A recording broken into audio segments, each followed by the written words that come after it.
Welcome back. Now, the name of the dish is changed just to regular salt mackerel. I don't know if there's a fancier name or more exotic name to it, but it's just going to be called salt mackerel instead of mackerel rundown. So, the coconut that is needed for the mackerel rundown, unfortunately, it was bad. So I couldn't use that anymore because it was a rotten coconut. So now I'm left with just 4 pieces of mackerel, green bananas that I have to wash before put in the pot, and Jamaican negra, which is yellow yam. And I'm going to use flour to make boiled dumplings. So as I did mention before, right? What we do typically is we have to decide when making boiled banana if we're going to peel the skin off the banana or if we're going to boil the banana with the skin on it. The easiest stain-free way to make green bananas is, and this is a disposable cutting board, by the way. The easiest way is to, stain-free as I mentioned, is to cut the ends of the bananas off. And then I'm going to use a different knife because I don't want to cut my finger off. And then you mark its opening like so. Then you put it in the pot with boiling water, and I personally add a little bit of oil to the pot. There's a reason why you have to add oil to the pot. It minimizes it. And I wish I had coconut milk to spare, but I don't have it, so I didn't put it in the pot. And I put regular cow's milk in the pot to minimize the turning of the banana, because sometimes it turns and it gets really black. You do whatever it is that makes your life happy when it comes to serving the portion for it to be more presentable, especially when we deal with fruits that has some flawed looking appearance when it's fully cooked, such as bananas. They do get black. So I cut the ends off the banana, and as I said, I mark it. And I put it in the pot. Oh, I wanted to show you the stain that I was talking about. I'm going to cut the ends of this, and I'm going to show you, I don't know. When I cut it, it's like this white, milky color. That's a stain. I don't know. See? Here. See the stain? There you go. See how sticky it is? You see that? That's a stain. So that's why it's advised when you're peeling bananas to keep it under the running water, because the stain stays on the cutlery and on your hands. And having oil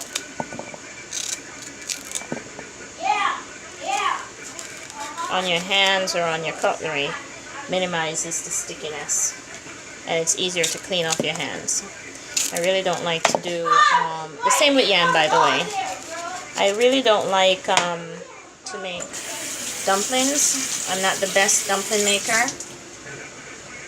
I hate it. And I don't have my gloves with me. Cooking gloves, that is. But every Jamaican don't use cooking gloves. Who am I fooling? Anyway, when we cook, we cook. We cook. We cook unless you're in a restaurant and you're cooking, then you wear your gloves. When you're in your house, you cook. And you don't worry about no gloves. You worry about how the food tastes when it's done. So this is the pieces for the banana. I'm going to throw it out.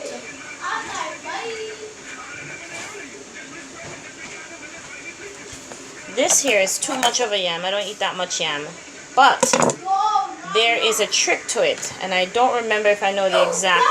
You see the color of the yam? It's yellow on this side versus this side is not yellow. A little birdie told me when you make the yam, when you're cutting the yam, what you're supposed to do is, and don't quote me, you can try it and see if I'm actually telling you the right thing. When you cut the yam, whoa, you see, it's yellow.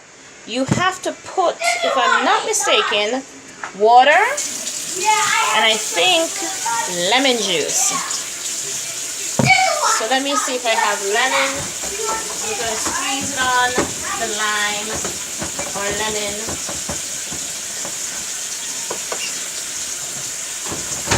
So if you cut a piece of the lemon and you squeeze it on the yam, then you can preserve it for future.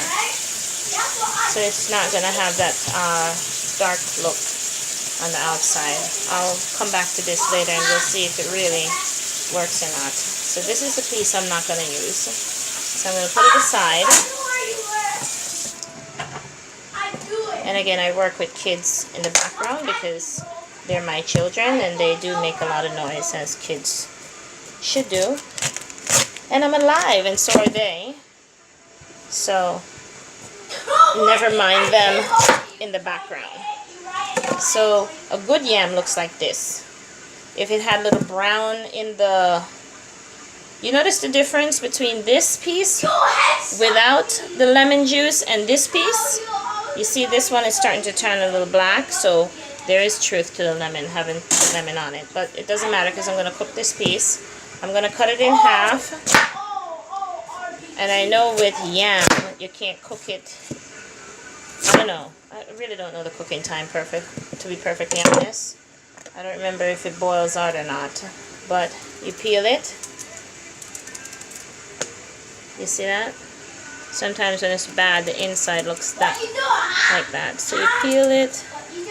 And yam could actually, if you let it touch parts of your skin, it could feel like, in my opinion, to me, because I have sensitive skin, it feels like you just been touched by poison ivy, meaning it itches up.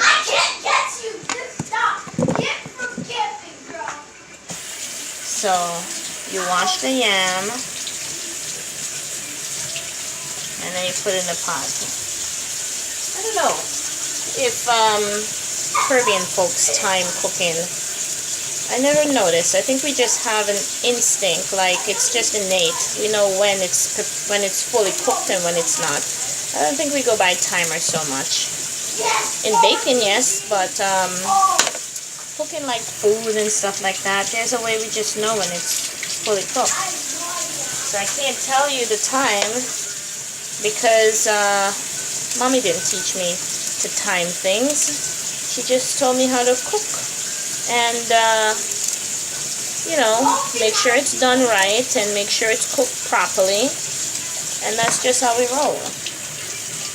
So I would have to have her come and give you a one-on-one. Maybe that's not a bad idea. I can have her do 101. How to cook Caribbean food 101. I don't know. Anyway, so the yam is turning brown. I hate that, but it doesn't make sense to peel the. Otherwise, you'll just keep peeling, and then eventually you'll have no more yam, right? So I cut it in half because normally to have a big white piece of yam on your plate, if you're not a yam eater, you might not eat it all. But if you're a yam eater, then you can have the big round piece. I want to show you how the water, I think because the pot is stainless steel, the water for the banana when you boil it with the skin on it is really black. But my guess is just the chemistry. I was never good in chemistry. It could just be the fact that it's a stainless steel pot and something to do with the